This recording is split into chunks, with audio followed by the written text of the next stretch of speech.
두 번째, 나에게는 주님을 향한 꿈이 있습니다. 햇불교회가 예배하는 교회입니다.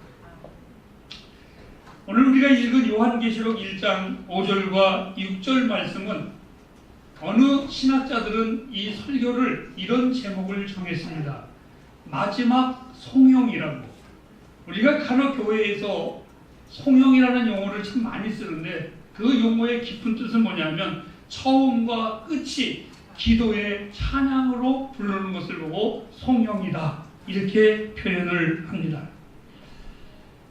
여러분들은 어떤 마음으로 하나님의 교회에 오시는지는 잘 모르겠지만 저는 주일 아침마다 예배의 기쁨을 굉장히 많이 간직을 하고 또 오늘 하나님께서 우리 예배를 어떻게 인도하실까 고민하고 또 계획하면서 들뜬 마음으로 교회를 옵니다. 그리고 예배의 시작을 우리 찬양팀들이 인도를 할 때에 첫 곡을 부를 때에는 제 마음이 흐트러진 마음을 하나님께로 맞추기 시작을 합니다.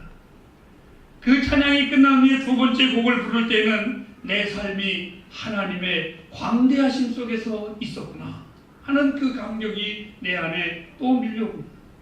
그리고 세 번째의 찬양을 부를 때에는 하나님이 내 안에서 무엇인가를 행하고 계시구나.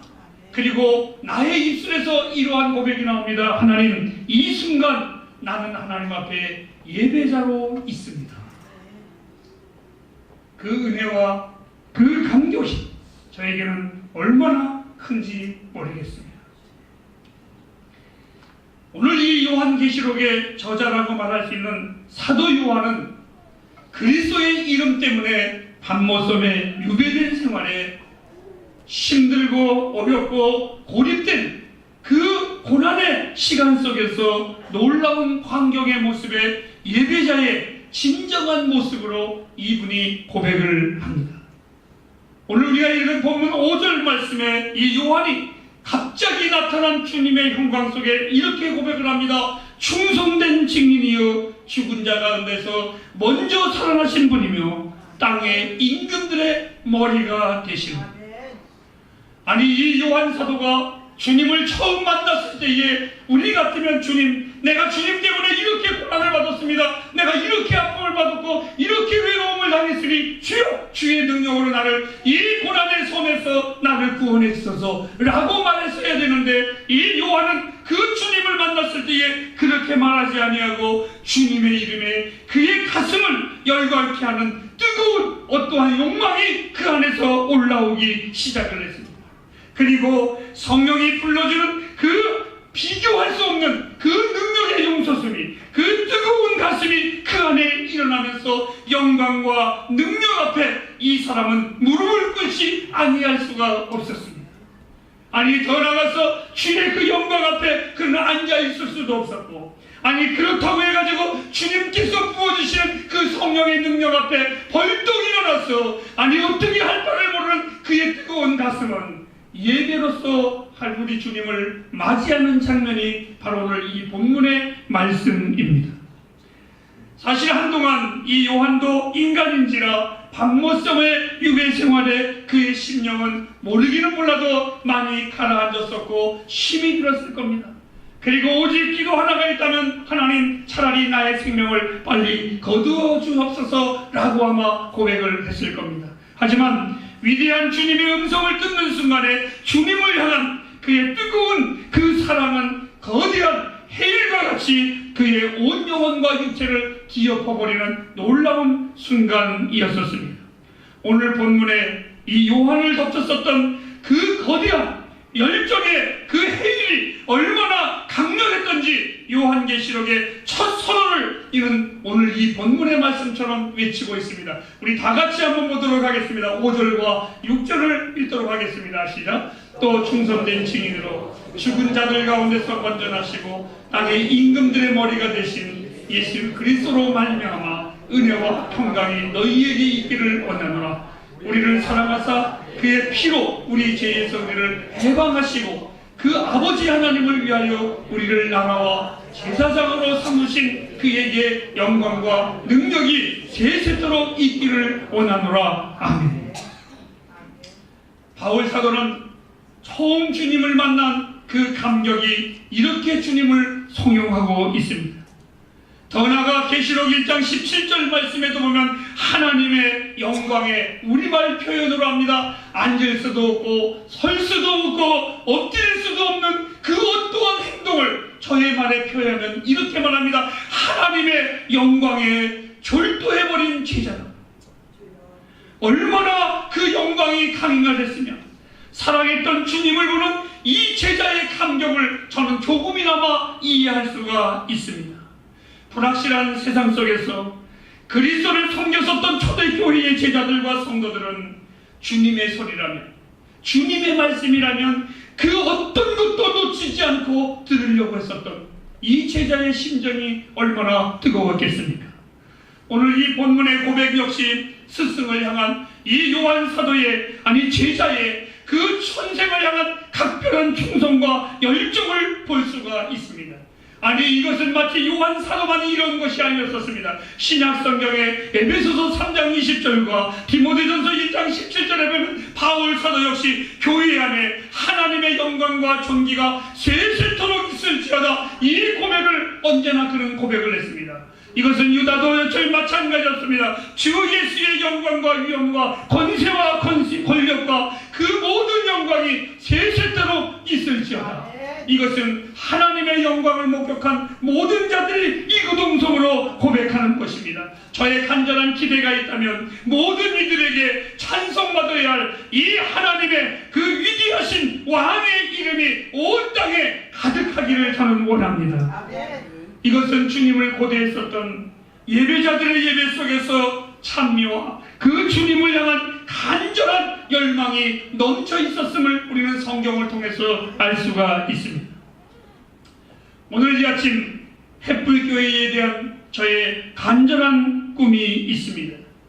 그것은 두 번째로 예배하는 교회입니다. 그러면 하나님께서 기뻐하시는 예배는 무엇인가를 한번 생각해 보았습니다.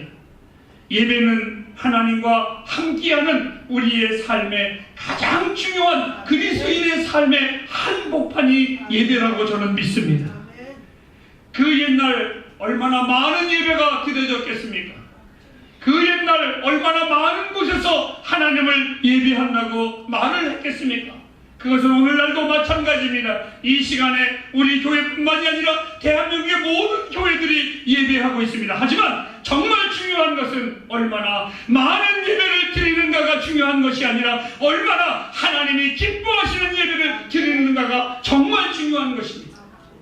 어저께 우리 사랑하는 집사님들과 대화 속에서 이랬습니다. 앞으로 과학이 발달해서 의학이 발달해서 우리들의 수명이 인생이 살면 70이요 강건하면 80이라는 말이 아니라 120살까지 산다고. 그런데 여러분 120살까지 사는 것이 중요한 것이 아니라 어떻게 사는가가 중요한 것입니다.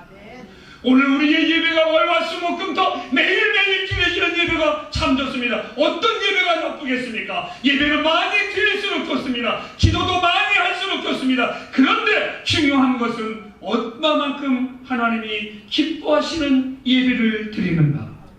이 요한 사도를 통해서 하나님께 드려지는 예배는 자발적인 사랑과 그 사랑의 표현이 나오는 예배가 되어야만 합니다.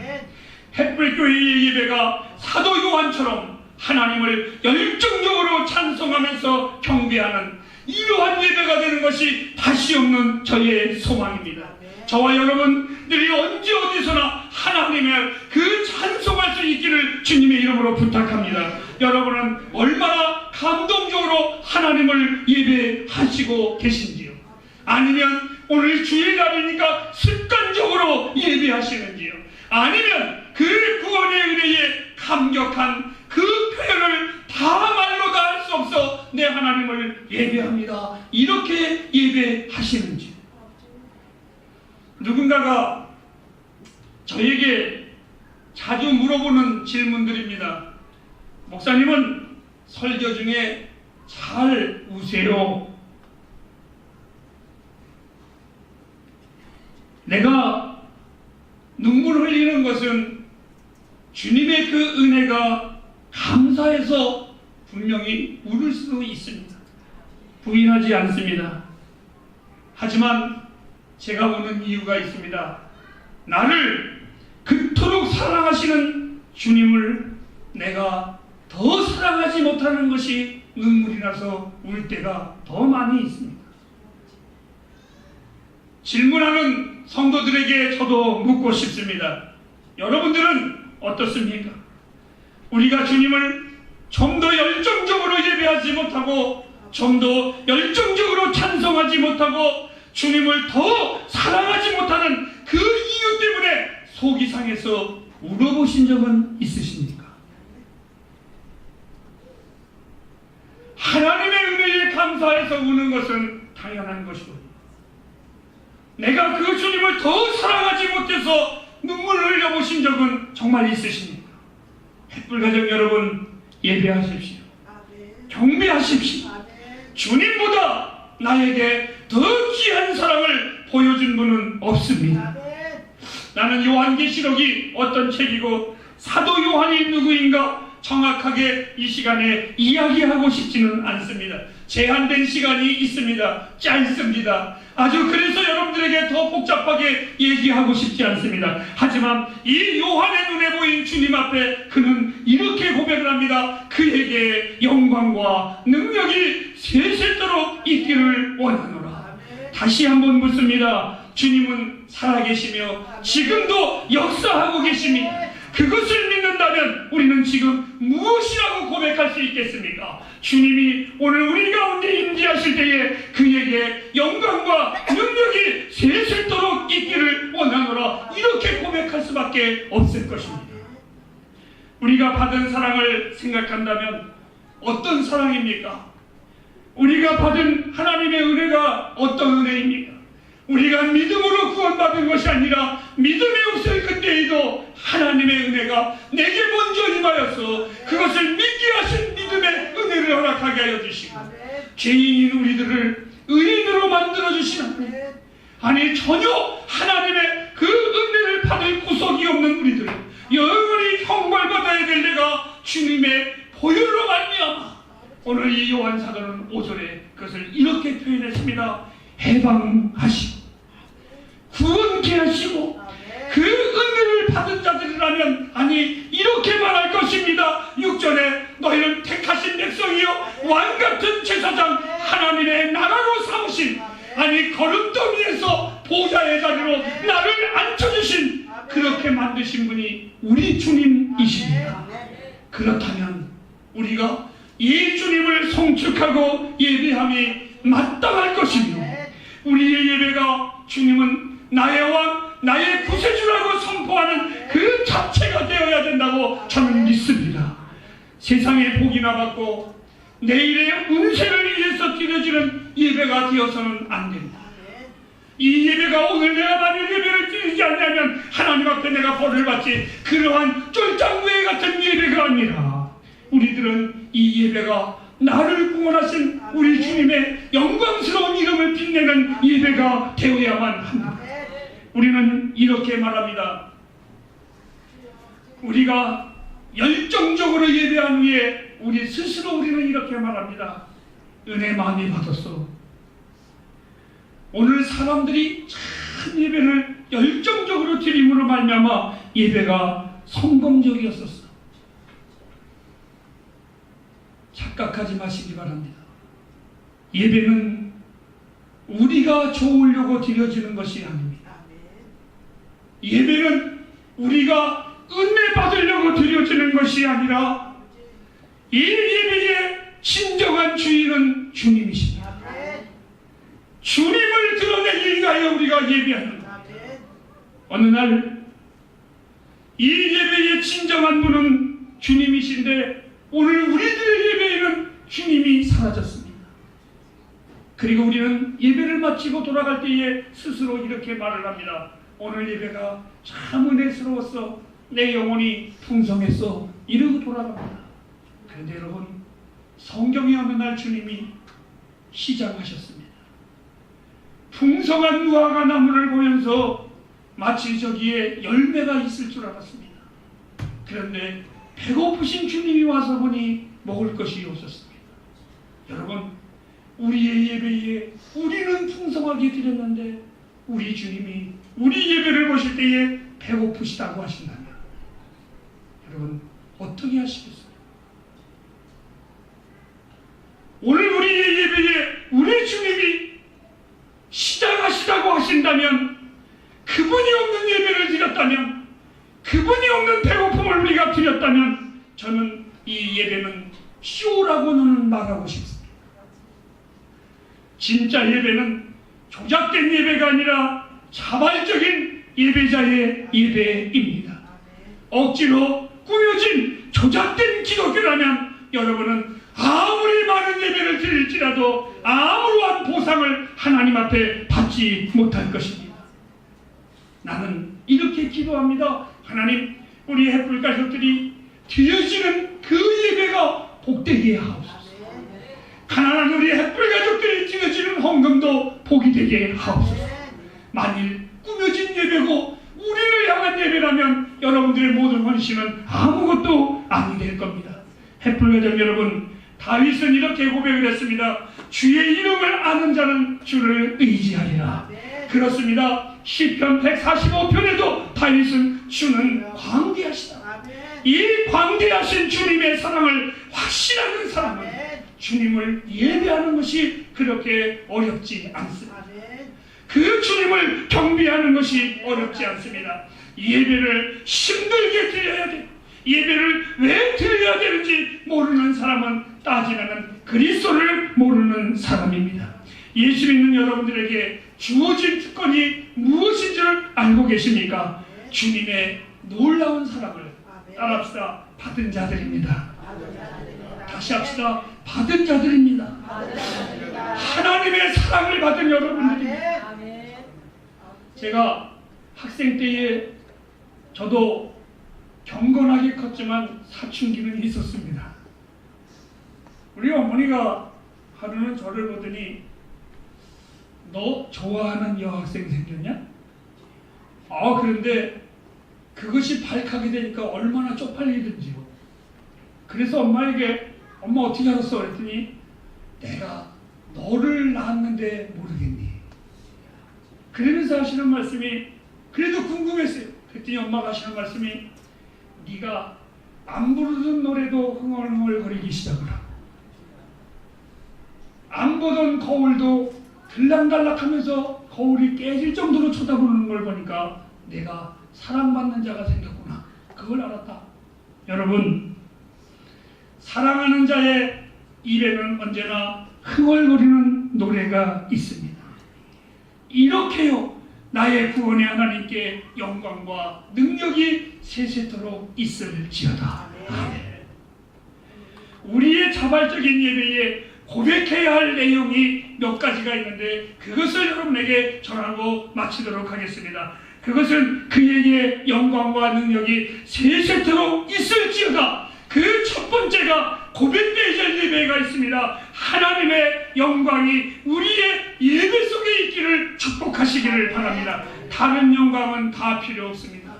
목사의 이름도 집사의 화려함도 어떤 권력자가 이 예배 속에 있을지라도 하나님의 영광 외에는 다 필요가 없습니다. 두 번째로 주님은 능력자이시라고 예배 속에 고백하시기를 바랍니다. 하나님은 우리의 능력자이십니다. 전능자이십니다. 구원자이십니다. 주권자이십니다. 이것을 고백하는 것이 바로 예배입니다.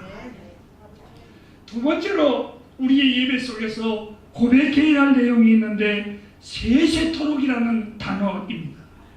나는 우리 햇불교회가 우리들만이 즐겁고 우리들만이 예배하고 끝나는 예배가 아니라 우리의 다음 세대까지 주님 오시는 그날까지 끊임없이 다음 세대까지 미쳐지는 예배자들이 되기를 저는 바랍니다.